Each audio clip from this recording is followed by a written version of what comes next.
K6 study guidelines.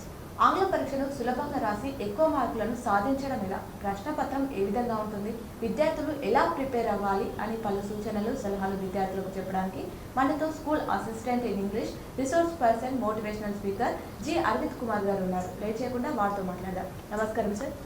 నమస్తే అండి. It gives me an immense pleasure and honor to take part in this program. K6 channel is serving very well to the society as a digital channel, and it also helping many students to get good marks in competitive examinations. Today you people arranged this wonderful platform to strengthen the skills of SSC children, especially in English language. So I would like to convey my heartful thanks to K6 channel people, and I am ready to support the students and clarify their troublesome activities and bits. Sir, 10వ తరగతి విద్యార్థులు మార్చి 21 నుంచి final పరీక్షలు రాయబోతున్నారు. అంటే English పరీక్ష కోసం ఎక్కువ మార్కులు సాధించాలంటే 80కి 80 సాధించాలంటే ఎలాంటి విషయాలు నేర్చుకోవాలి సార్? మంచి క్వశ్చన్ అడిగారండి. ప్రతి స్టూడెంట్కి ఒక డ్రీమ్ ఉంటుంది, how to gain maximum marks. So that is how to gain 80 on 80. ఈ విద్యా సంవత్సరం గ్రేడ్స్ అనే విధానానికి ప్రభుత్వం స్వస్తి చెప్పి 80 మార్క్స్కి టార్గెట్ పెట్టుకొని చదువుతూ ఉన్నాం. ఇంత క్రితం A1 గ్రేడ్ రావాలి అంటే 91+ అట్లా వచ్చిందంటే అందరికీ A1 గ్రేడ్ అలా వచ్చేది. But this academic year you need to work very hard to gain 80 on 80. అందుకోసం నేను చెప్పే ఒక 4 టిప్స్ మీ ముందు పెట్టడం జరుగుతుంది. అవి ముఖ్యంగా positive mind set. First point is positive mind set. అంటే విద్యార్థులు పరీక్ష అనే పేరు వినబడగానే మనసులో ధైర్యం అనేది ఉప్పొంగాలి. నేను హ్యాపీగా రాసేస్తాను, నాకు ఎలాంటి టెన్షన్ లేదు అనేది. ఎందుకంటే పరీక్షల సమయంలో ఆ భయాన్ని వదిలితేనే విజయం మీ వైపు అడుగులేస్తుంది. తప్పకుండా ఆ పాజిటివ్ మైండ్ సెట్ మీకు ఒక గొప్ప ఆయుధంగా పనిచేస్తుంది. నెక్స్ట్ నేను చెప్పే టిప్ ఏంటంటే థరో ప్రిపరేషన్. మనకి ఇంగ్లీష్లో క్వశ్చన్ నెంబర్ 1 నుంచి క్వశ్చన్ నెంబర్ 36 వరకు అనేక రకాల ప్రశ్నల్ని మనం ఫేస్ చేయబోతూ ఉంటాం. మన ప్రిపరేషన్ ఎలా ఉండాలంటే క్వశ్చన్ నెంబర్ 1 నుంచి క్వశ్చన్ నెంబర్ 36 వరకు ఏదైనా అద్భుతంగా నేను రాయగలను అన్నంత చక్కగా ప్రిపేర్ కావాలి. ముఖ్యంగా రీడింగ్ కాంప్రిహెన్షన్కి సంబంధించి మన మార్కులు స్కోర్ చేయాలి అంటే అద్భుతంగా మనకున్నటువంటి 8 యూనిట్స్లో ఇవ్వబడేటటువంటి 8x3 రీడింగ్స్ అంటే 24 రీడింగ్స్ అన్నీ కూడా అద్భుతంగా, అందులో క్యారెక్టర్స్ ఏమున్నాయి, మెయిన్ ఇన్సిడెంట్స్ ఏమున్నాయి, అందులో ఉన్నటువంటి ట్విస్ట్ ఏంటి, ఎక్కడ కన్ఫ్యూజ్ అవ్వచ్చు, ఇంపార్టెంట్ కాన్సెప్ట్స్ ఏమున్నాయి, దాంట్లో ఉన్నటువంటి అన్ని విషయాలు అద్భుతంగా మీ ఫ్రెండ్స్తో డిస్కస్ చేసి సిద్ధంగా ఉండాలి. ఇలా థరో ప్రిపరేషన్ 1కి 10 సార్లు డిస్కోర్సెస్ రాసి సిద్ధంగా ఉండాలి. నెక్స్ట్ వచ్చేసి టైం మేనేజ్మెంట్ అండి. ఇంగ్లీష్ ఎగ్జామ్కి చాలామంది విద్యార్థులు ఇబ్బంది పడేటువంటి కాన్సెప్ట్ ఏంటంటే, సార్ ఎగ్జామ్ చివరికి రాసాం కానీ ఇంకో 2 బిట్స్ రాయలేకపోయాం సార్, ఒక మైనర్ డిస్కోర్స్ నేను మిస్ చేశానని. ఇది ఎందుకు ఇంగ్లీష్కి ఇంపార్టెంట్ అంటే అన్ని పేపర్ల కంటే lengthy paper English question paper. Here we have 36 questions to answer. అది కూడా చాలా లెంతీ క్వశ్చన్స్ ఉంటాయి.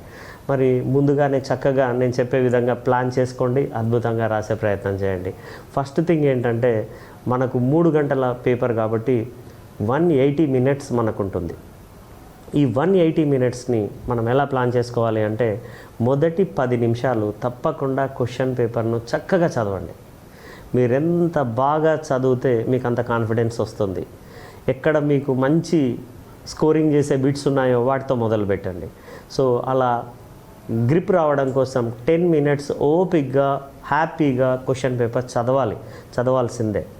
మరి ఇంకో 10 minutes ఎగ్జామ్ పూర్తయింది, పేపర్ ఇవ్వడానికి వెళ్తున్నాం. ఆ టైంలో మనం ఏం చేస్తామంటే మీరు రాసిన ఆన్సర్స్ని 10 నిమిషాలు చదువుకోండి. ఈ క్వశ్చన్ పేపర్ చదవడానికి 10 నిమిషాలు, మీరు రాసిన ఆన్సర్స్ చదువుకోవడానికి 10 నిమిషాలు మీరు అద్భుతంగా కేటాయించుకున్నట్లయితే ఎన్నో మిస్టేక్స్ మనం స్పీడ్గా రాసినప్పుడు చేస్తూ ఉంటాం. కొన్ని వర్డ్స్ డబుల్ రాస్తాం, స్పెల్లింగ్ మిస్టేక్స్ ఉంటాయి, కొన్ని వర్డ్స్ మిస్ చేస్తుంటాం, కొన్ని క్వశ్చన్ నెంబర్స్ వేయము. వీటన్నింటినీ మీరు ఎడిట్ చేసుకోవే అవకాశం ఉంటుంది. సో ఈ విషయాలను దృష్టిలో పెట్టుకొని ఈ 10-20 మినిట్స్ పోయాయి అంటే మనకు మిగిలినటువంటి 160 మినిట్స్ ఉంటాయి. ఆ 160 మినిట్స్ని మనం 80 మార్క్స్ కోసం ట్రై చేస్తే ఒక్కొక్క మార్కుకు 2 మినిట్స్ మనం స్పెండ్ చేయాల్సి ఉంటుంది. సో ఇలా మనం క్యాలిక్యులేట్ చేసుకుంటే మనకు రీడింగ్ కాంప్రిహెన్షన్లో ఒక్కో క్వశ్చన్ 3 మార్క్స్గా మనకు ఉంటుంది. కాబట్టి ఆ 3 మార్క్స్ క్వశ్చన్ మనం ఆన్సర్ చేయాలి అంటే 5 to 6 మినిట్స్ మీరు కేటాయిస్తే సరిపోతుంది. ఒక నార్మల్ వాచ్ మీరు ఎగ్జామ్కి తీసుకుపోయి దానిలో టైం చూసుకుంటూ షార్ట్ క్వశ్చన్స్ ఏవైతే ఉంటాయో ఒక 5 మినిట్స్లో పూర్తి చేయాలి అనే టైం బౌండ్ పెట్టుకొని ప్రాక్టీస్ చేసుకున్నాకే ఎగ్జామ్లో అడుగు పెట్టండి. అద్భుతంగా 10 మార్క్స్ డిస్కోర్స్ని 20 మినిట్స్లో పూర్తి చేయొచ్చు. 5 మార్క్స్ మైనర్ డిస్కోర్స్ని 5 into 2 10 మినిట్స్లో పూర్తి చేయొచ్చు. ఇలాంటి చక్కని ప్లాన్ తోటి మీరు వెళ్ళినట్లయితే అన్ని బిట్స్కు హ్యాపీగా ఆన్సర్ చేసి కాన్ఫిడెంట్గా మీరు బయటకు వెళ్ళే అవకాశం ఉంటుంది. మొదట చెప్పినటువంటి టెక్నిక్ ఏంటంటే మీకు positive mind set, next time management, thorough preparation అని కూడా చెప్పాను. ఆఖరిది ప్రజెంటేషన్ స్కిల్స్, ఈ 4th టిప్ అండి. ప్రజెంటేషన్ స్కిల్, ప్రిపరేషన్ ఒకటి మనకు చాలా అద్భుతంగా ప్రిపేర్ అయ్యారు ఇప్పటివరకు అందరూ. ఇంకా అది పేపర్ మీద పెట్టే స్కిల్లే మీకు మార్కుల వరద, మార్కుల ప్రభంజనం వచ్చే అవకాశం ఉంటుంది. దానికోసం beautiful hand writing without committing spelling mistakes, errors లేకుండా రాయడం, పేపర్లో స్పేస్ మేనేజ్మెంట్ చూడడం, ఓవర్ రైటింగ్ లేకపోవడం, అందమైనటువంటి హ్యాండ్ రైటింగ్ పెట్టుకోవడం, గ్రామటికల్గా వెల్ ఫ్రేమ్డ్ సెంటెన్సెస్ని మీరు ఎగ్జామినర్కు చూపించడం. ఒక్క విషయం చెప్పేది ఏంటంటే you should influence, you should grab the attention of the examiner, then he will give maximum marks. So your presentation ఎలా ఉండాలి అంటే it should be feast to your eyes.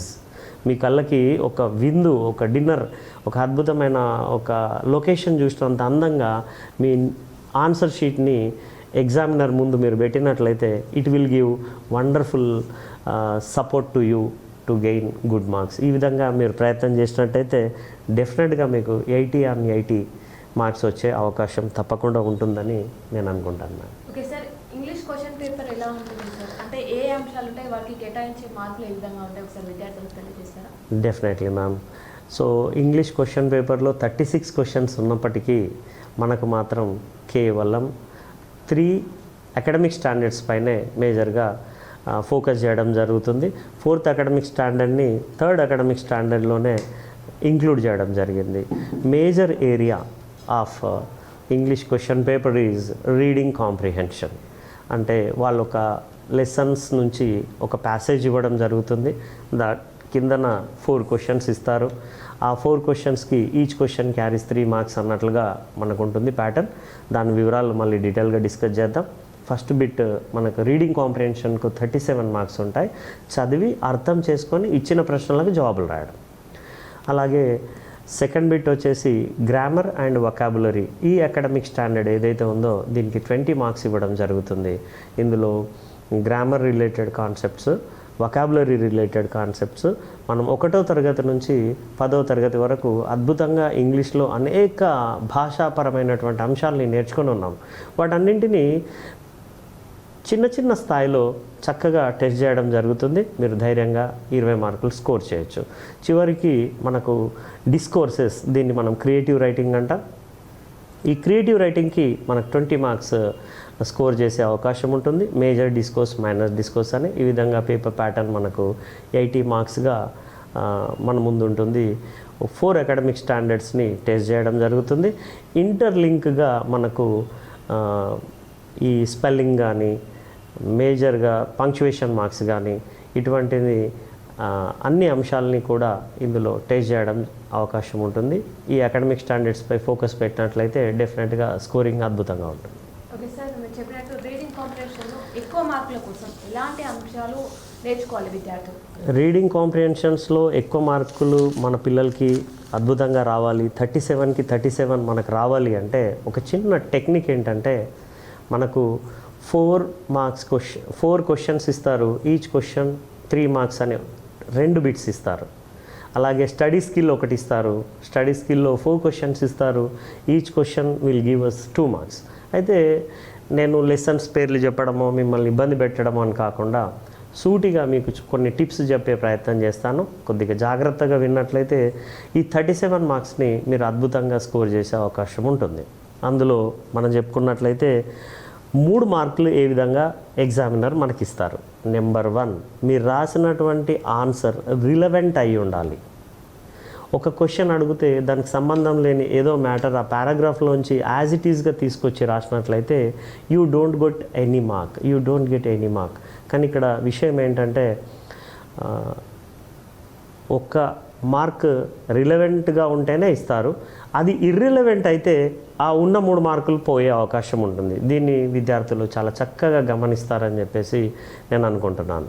So if your answer is relevant to the question, your answer will be evaluated.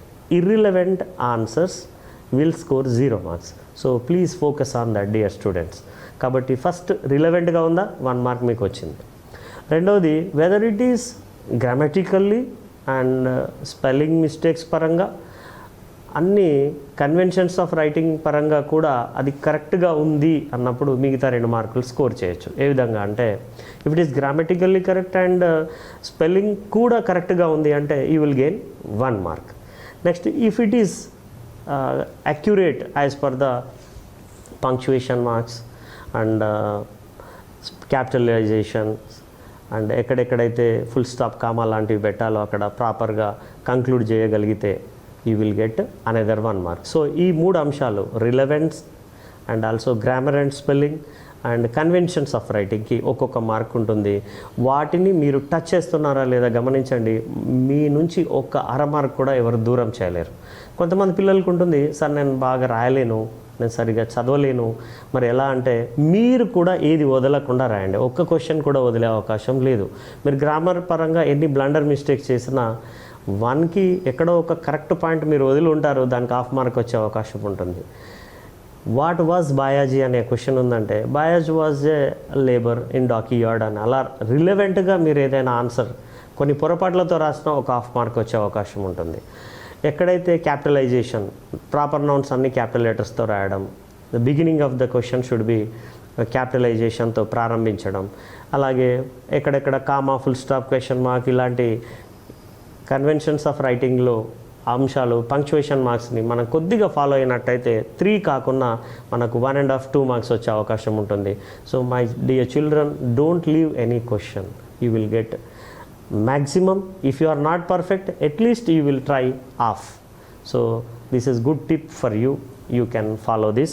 And ఇంకోటి ఏంటంటే మన question number 1 to 4లో మనం గమనించినట్లయితే ఈ 1 to 4 క్వశ్చన్కి సంబంధించి మనకున్న రీడింగ్ కాంప్రిహెన్షన్స్ కోసం మనకి ఇచ్చిన 8 యూనిట్లలోంచి ఏదైనా ఒక యూనిట్ నుంచి మనకు ఒక ప్యాసేజ్ ఇస్తారు. అందులోంచి 4 క్వశ్చన్స్ ఇస్తారు.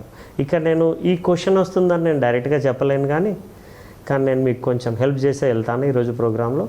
సెకండ్ది వచ్చేసి బి లేదా సి రీడింగ్ నుంచి క్వశ్చన్ నెంబర్ 5 to 8 అడిగే అవకాశం ఉంటుంది. అలాగే స్టడీ స్కిల్స్ వచ్చేసి 9 to 12 క్వశ్చన్స్ అడుగుతారు. స్టడీ స్కిల్స్లో వచ్చేసి మీకు ఏదైనా పై డయాగ్రామ్ కానీ, బార్ గ్రాఫ్ కానీ, ఫ్యామిలీ డయాగ్రామ్ కానీ, ఫ్లో చార్ట్ కానీ ఇలాంటి డిఫరెంట్ నాన్ టెక్స్టువల్ బేస్డ్ ఒక డయాగ్రామ్ ఇచ్చి డయాగ్రామ్ బేస్డ్ క్వశ్చన్స్ అడగడం జరుగుతుంది. ఏది ఇంపార్టెంట్ అనేది కాకుండా నేను చెప్పిన యాంగిల్లో మీరు ప్రిపేర్ అయ్యే ప్రయత్నం చేయండి. ఇప్పుడు ఈ అన్ని ప్రశ్నలకి సమాధానం రాయాలి అంటే ఒక చిన్న టెక్నిక్ మీరు ఫాలో కండి. 3 బిట్స్ ఉన్నాయండి. ఫస్ట్ బిట్ ఏ రీడింగ్ది, సెకండ్ బిట్ బీఆర్సీ రీడింగ్ది, థర్డ్ బిట్ వచ్చేసి స్టడీ స్కిల్స్ది. మరి మీరు చేసే ప్రయత్నం ఏంటి? వాటితోటి క్వశ్చన్ ఏదైనా ప్రారంభమైందా చెక్ చేసుకోండి. మీరు క్వశ్చన్ ఏదైనా వాట్ అనే క్వశ్చన్ వర్డ్ WH వర్డ్ తోటి ప్రారంభమైంది అంటే if a question starts with WH question what అనే వర్డ్ తోటి స్టార్ట్ అయ్యి ఉంటే దానికి ఆన్సర్ మీకు పారాగ్రాఫ్లో యాజ్ ఇట్ ఈస్గా రెడీగా ఉందని దాని సింబల్ అన్నమాట. యాక్చువల్గా ఫ్యాక్చువల్ క్వశ్చన్ని మీరు తెచ్చుకొని హ్యాపీగా రాసేయచ్చు. One thing you should not forget, your answer should be 3 to 4 sentence. Your answer should be in 3 to 4 sentences, not more than that, not less than that. ఏదో పొడిగా ఒక వాక్యం రాసేసి వదిలేసినామంటే మార్కులు రావు.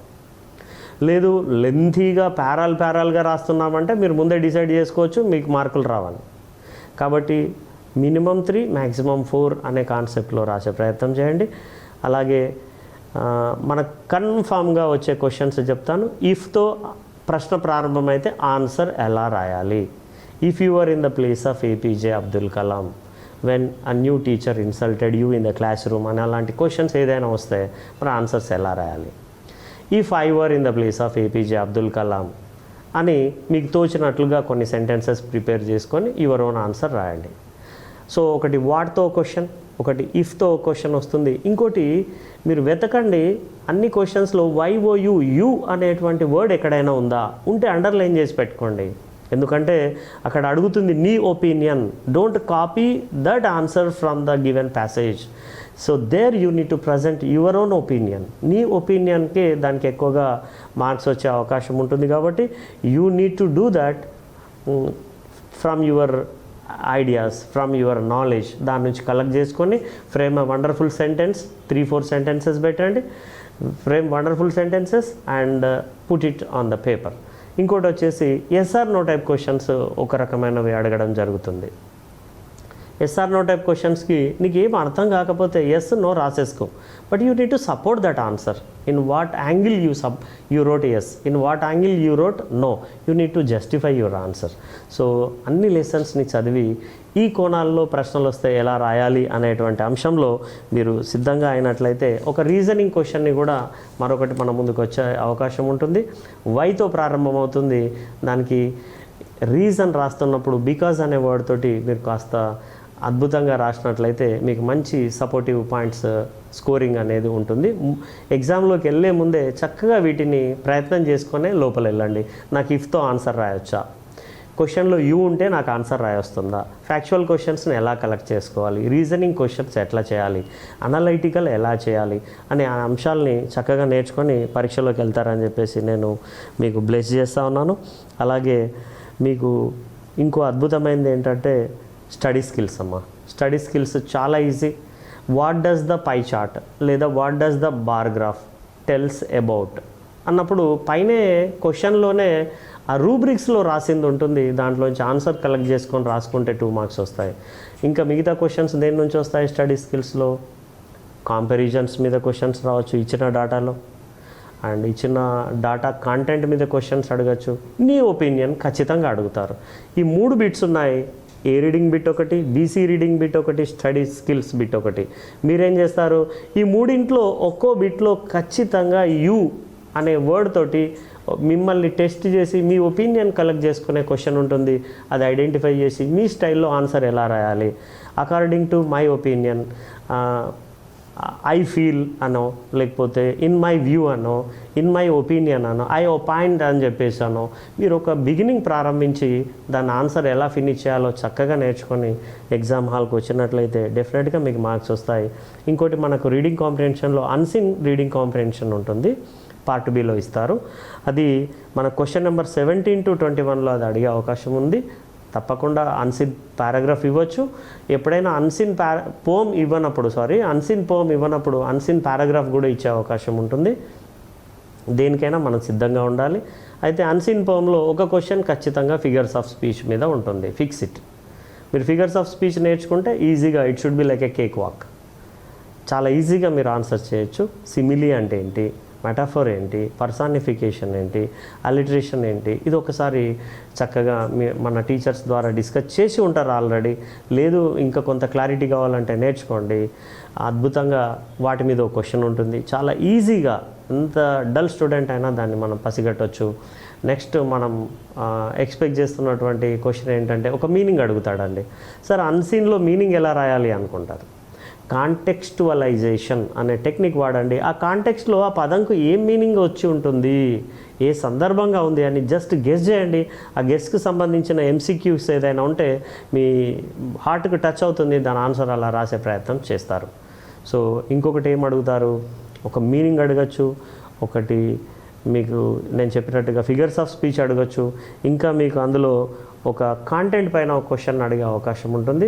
ఆ కాంటెంట్ ఆ పోమ్లో ఇచ్చినటువంటి కాన్సెప్ట్స్ మీద, వాటి మధ్యలో ఉన్న రిలేషన్స్ మీద క్వశ్చన్ అడుగుతారు. మల్టిపుల్ చాయిస్ క్వశ్చన్ కాబట్టి you can eliminate and you can guess or you can search, you can understand, ఈజీగా అది హ్యాపీగా రాయొచ్చు. ఈ విధంగా మనకు 12, 8 అండ్ 5 మనకు 37 మార్క్స్ని మనం గెయిన్ చేసే అవకాశం ఉంటుందండి. ఈ విధంగా మీరు అందరు కూడా 37 మార్క్స్లో ఒక్క బిట్ కూడా వదలకుండా రాస్తారని నేను ఆశిస్తాను. ఓకే సార్, అలాగే గ్రామర్ అండ్ వొకాబులరీ చూసుకుంటే విద్యార్థులు ఏ బిట్స్ కష్టంగా భావిస్తారు, అవి ఎలా సులభంగా ప్రిపేర్ కావాలి వాళ్ళు?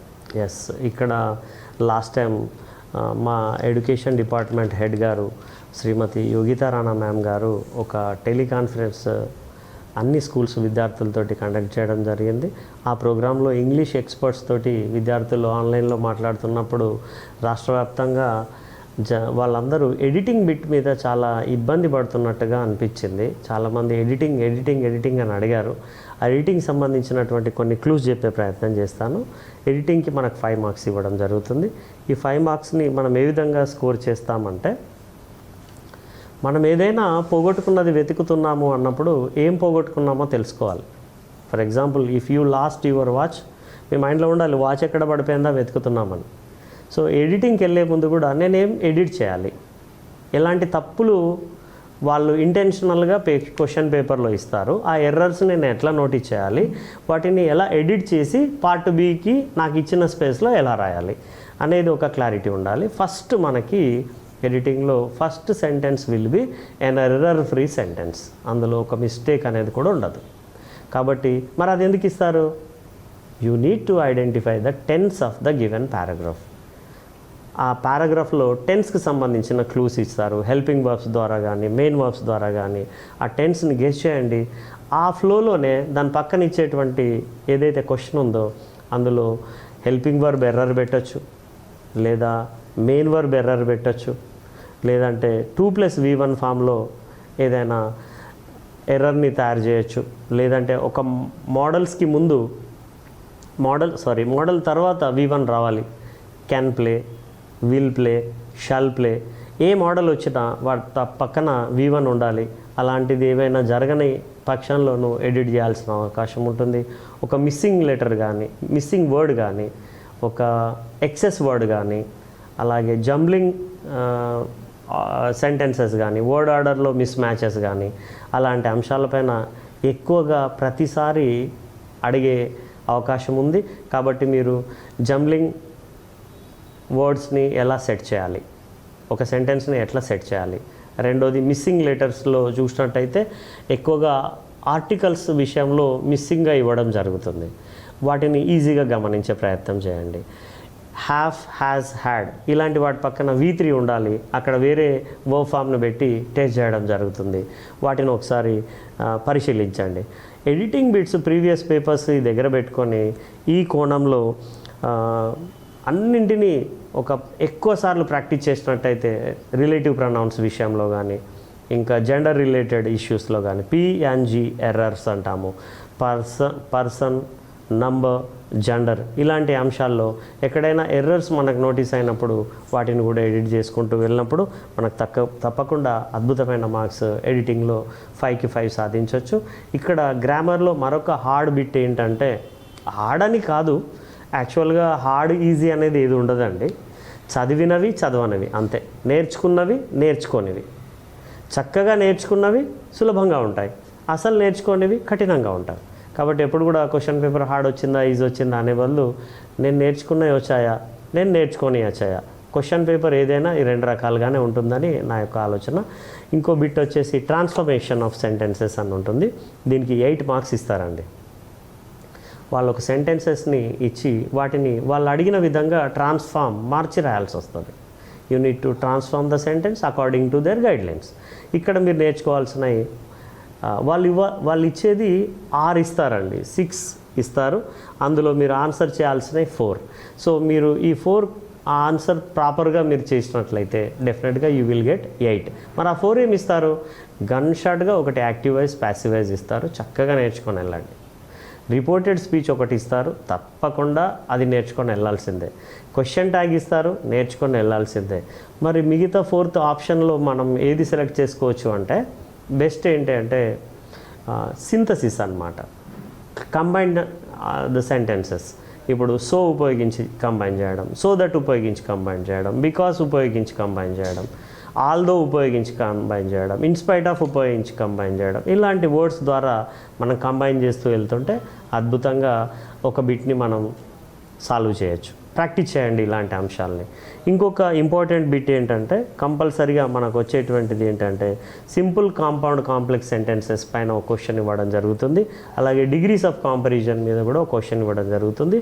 ఈ ఏరియాస్లో తప్పకుండా మీరు అద్భుతంగా ప్రిపేర్ అయినట్లయితే ఈజీగా చేయొచ్చు. ముఖ్యంగా ఇంకా మీకు గన్ షాట్గా చెప్పాలి అంటే నో సూనర్ దాన్ తోటి ఓ క్వశ్చన్ ఇవ్వడం జరుగుతుంది. సారీ, స్కార్స్లీ వెన్తో క్వశ్చన్ ఇవ్వడం జరగచ్చు, హార్డ్లీ వెన్తో క్వశ్చన్ ఇవ్వడం జరగచ్చు, సూన్ ఆఫ్టర్ తోటి ఇవ్వచ్చు, యాజ్ సూన్ యాజ్ ఇవ్వచ్చు. నేను ఇప్పుడు చెప్పిన ఈ 5ంటిని మీరు ప్రిపేర్ అయితే ఒకటి తప్పకుండా ఎగ్జామ్లో వచ్చే అవకాశం ఉంటుంది. సో ఈ విధంగా ఈ టిప్స్ని మీరు ఫాలో అయ్యి నేను చెప్పిన కాన్సెప్ట్స్ మీద ఒక్కసారి ప్రిపేర్ అయ్యి ఉంటారు, మరొకసారి స్పెషల్గా ఫోకస్ పెట్టి నేర్చుకున్నారంటే తప్పకుండా గ్రామర్లో చాలా ఈజీ మార్క్స్ మీరు స్కోర్ చేయొచ్చు. ఇంకొకటి వచ్చేసి గ్రామర్కి సంబంధించినటువంటి మరొక అంశం ఏంటంటే క్లోజ్ టెస్ట్ అని ఒకటి పెట్టడం జరుగుతుంది పార్ట్ బిలో. క్లోజ్ టెస్ట్కి మనకు 5 మార్క్స్ ఉంటాయి, చాలా ఈజీ. పార్ట్స్ ఆఫ్ స్పీచ్ బాగా నేర్చుకోండి. అలాగే ఆర్టికల్స్ మీద కూడా కొంత పరిజ్ఞానం ఉన్నట్లయితే మల్టిపుల్ చాయిస్ క్వశ్చన్స్ ప్యాటర్న్లో ఇది ఇస్తారు, దీనికి 5 మార్కులు మనం సంపాదించే అవకాశం ఉంటుంది. అలాగే ఇంకొకటి ఏంటంటే వొకాబులరీ ఉంటుంది. వొకాబులరీ, గ్రామర్ ఈ 2 అంశాలకు కలిపి మనకి ఇక్కడ మార్క్స్ సపరేట్గా ఇవ్వడం జరిగింది. అందుకోసం వొకాబులరీకి సంబంధించింది ఓన్లీ 5 మార్క్స్ కేటాయించడం జరిగింది. ఇది చాలా ఈజీ అండి. సినానిమ్స్, ఆంటనిమ్స్ అంటే సమానార్థ పదాలు, వ్యతిరేకార్థం ఉన్న పదాలు, మీనింగ్స్ అర్థాలు ఇవి ఇస్తూ హోమోఫోన్స్ అనేటువంటి అంశం మీద కూడా ఒక ప్రశ్న అడగడం జరుగుతుంది. అలాగే 1 వర్డ్లో క్లబ్ చేయాలి, అండర్లైన్ చేస్తారు. ఒక 5-6 పదాలకి దాన్ని ఒక్క 1 వర్డ్ సబ్స్టిట్యూషన్ తోటి మనం దాన్ని ఫిల్ చేయాల్సిన అవసరం ఉంటుంది. ఈ ఏరియాస్లో ఈ క్వశ్చన్స్ అడుగుతారు. అద్భుతంగా వీటిని ప్రాక్టీస్ చేసినట్లయితే యూ కెన్ గెయిన్ మ్యాక్సిమమ్ అనేది నా యొక్క సలహా. దీన్ని తప్పకుండా పాటించి గ్రామర్ అండ్ వొకాబులరీలో మీకు కేటాయించినటువంటి 23 మార్కుల్ని మీరు తప్పకుండా గెయిన్ చేస్తారని చెప్పేసి నేను విష్ చేస్తూ ఉన్నాను. ఓకే సార్, డిస్కోర్సెస్లో 20 మార్కులు సాధించాలంటే వాటిని ఎలా రాయాలి విద్యార్థి? ఎస్, డిస్కోర్సెస్ని చాలా ఈజీ అండి. ఒకవేళ నేను ఫెయిల్ అవుతాను అని ఎవరైనా అబ్బాయి అనుకుంటే మైనర్ డిస్కోర్సెస్ని వదిలిపెట్టకుండా ప్రయత్నం చేయండి, తప్పకుండా పాస్ అవుతారు. అసలు ఇంగ్లీష్లో ఎవరు ఫెయిల్ అనే ముచ్చటనే ఉండదు, తప్పకుండా పాస్ అవుతారు. ఎందుకంటే క్వశ్చన్ పేపర్ అంత సులభంగా ఉంటుంది. ఎందుకంటే మా ఆంగ్ల ఉపాధ్యాయ బృందం కూడా అద్భుతంగా మీకు మెలకువలు నేర్పి ఉన్నారు. మా టీచర్స్ ఎన్నోసార్లు అనేక రకాలైనటువంటి డిఫరెంట్ ప్లాట్ఫామ్స్లో ఉన్నటువంటి స్కిల్స్ తీసుకొచ్చి మీకు అందివ్వడం జరిగింది. మీరు వాటిని బ్రష్ అప్ చేసుకొని హ్యాపీగా కాన్ఫిడెంట్గా రాయండి. ఇక డిస్కోర్సెస్లో వచ్చినట్లయితే major discourses and minor discourses అని మనకు 2 విభాగాలు ఉంటాయి. ఫస్ట్ మైనర్ డిస్కోర్సెస్ గురించి తెలుసుకుందాం. మైనర్ డిస్కోర్సెస్ మనకు 2 ఇస్తారమ్మా ఎగ్జామ్లో. ఆ 2 మనము 2 ఆన్సర్ రాయాలి, 2ంటికి 2 రాయాలి. చాలామంది పిల్లలు నేను ఒక డిస్కోర్స్ రాశాను అని ఎగ్జామ్ బయటకు వచ్చాక నేను అయ్యో ఒకటి మర్చిపోయాను ఒకటి రాశాను అంటారు. 2 మైనర్ డిస్కోర్సెస్ రాయాల్సిందే. చాలా ఈజీ చూడండి. మెసేజ్, నోటీస్, డైరీ ఈ 3 నేర్చుకోండి. మెసేజ్, నోటీస్, డైరీ అద్భుతంగా మీరు ఈ 3ఇంట్లోంచి ఒకటి వచ్చేస్తుంది. తర్వాత పోస్టర్, ప్రొఫైల్, ఇన్విటేషన్ ఈ 3 నేర్చుకోండి, అందులోంచి ఒకటి వచ్చేస్తుంది. సో ఈ 6 నేర్చుకున్నారు అంటే మీకు 10 మార్కులు మీ పాకెట్లో ఉన్నట్టే. సో తప్పకుండా నేర్చుకోండి. మరి వాటిని ఎలా రాయాలి అంటే డెఫినెట్గా మీరు layout, proper layout, discourse markers, wonderful sentence formation, proper paper management skills, attractive language, wonderful skills నీ ప్రజెంటేషన్లో అద్భుతంగా నువ్వు ప్రదర్శించినట్లయితే మైనర్ డిస్కోర్సెస్లో చక్కని మార్క్స్ వస్తాయి. మైనర్ అయినా మేజర్ అయినా మీకు ఎక్కువ మార్కులు రావాలి, అసలు మీ పేపర్ బాగుండాలి, ఫుల్గా స్కోరింగ్ ఉండాలి అంటే ఒక టెక్నిక్ అండి. Number 1 take a special paper for it. అంటే మనకు బుక్లెట్ ఇస్తున్నారు కదా, అందులో use a separate and full sheet for it. దానికోసమే వాడండి. వేరే షార్ట్ ఆన్సర్స్ కొంత రాశాను, దాని కింద కొంత స్థలం ఉంది ఆన్సర్ షీట్లో, నేను ఇక్కడ డిస్కోర్స్ని సెట్ చేస్తానని చూడకండి. Take a maximum full paper for it, minor కానీ మేజర్ కానీ. మైనర్ డిస్కోర్స్కి మనం 5 to 10 లైన్స్ రాస్తే సరిపోతుంది, 50 to 80 వర్డ్స్ రాస్తే సరిపోతుంది. మేజర్ డిస్కోర్స్ వచ్చినప్పుడు మనకు 120 నుంచి 150 వర్డ్స్ వరకు రాయాల్సిన అవసరం ఉంటుంది. చాలా ఈజీ అండి. మేజర్ డిస్కోర్స్లో కూడా లెటర్ రైటింగ్స్ నేర్చుకోండి, కాన్వర్జేషన్స్ నేర్చుకోండి, డిస్క్రిప్షన్ నేర్చుకోండి, స్పీచ్ కానీ అలాగే ఎస్సే రైటింగ్ కానీ ఇలాంటి అంశాలని పదే రాస్తూ పోతున్నట్లయితే చక్కని మార్క్స్ సాధించే అవకాశం మీకు ఉంటుంది. ఏదైనా డిస్కోర్స్ మీరు చక్కగా నేర్చుకోలేదు అనుకుంటే మేజర్ డిస్కోర్స్లో ఒక అవకాశం ఉంటుంది. They will give 2 in the paper, they ask you to answer 1. కాబట్టి ఒక ఆప్షన్ ఉంది కాబట్టి మీరు మీ కన్వీనియంట్ ప్రకారం చక్కని ప్రజెంటేషన్తో మీకు ఏదైతే పర్ఫెక్ట్గా వస్తుందో దాన్ని చక్కగా నేర్చుకొని ఎగ్జామ్ హాల్లో ప్రజెంట్ చేస్తారని చెప్పేసి నేను విష్ చేస్తూ ఉన్నాను. ఓకే సార్, విద్యార్థులు ఈ యొక్క పరీక్షలలో ఓటమి పొందకుండా ఉండాలంటే ఏం చేయాలి? ఓటమి పొందొద్దు అంటే ముందు భయాన్ని వదిలిపెట్టాలి. You kill the fear of examination phobia అనేది తీసేయండి. అసలు ఎగ్జామ్స్ అంటే ఎందుకు భయపడాలండి? మీరు 10th క్లాస్లో అడుగుపెట్టిన నుంచి 4 ఫార్మేటివ్స్ రాశారు అంటే 4 ఎగ్జామ్స్ థరోగా రాశారు. అదే మోడల్లో యాన్యువల్ ఉంటుంది. ఎస్ఏ 1 రాశారు, రైట్. తర్వాత 2 గ్రాండ్ టెస్టులు రాశారు, 2 ప్రీ ఫైనల్స్ రాశారండి. ఇంకా చాలా స్లిప్ టెస్టులు మీ టీచర్స్ వాళ్ళ ఇంట్రెస్ట్ ప్రకారంగా మిమ్మల్ని మోటివేట్ చేయడానికి ఎన్నో స్లిప్ టెస్టులు పెట్టి ఉన్నారు. ఇన్నిసార్లు పరీక్షలు రాసి కూడా మనం పరీక్షలు అంటే లేనిపోని అనవసర భయాలు పెట్టుకోకండి. 2 బాగా చదివారా, వెళ్ళి అద్భుతంగా రాయండి, నో ప్రాబ్లం, భయపడకండి.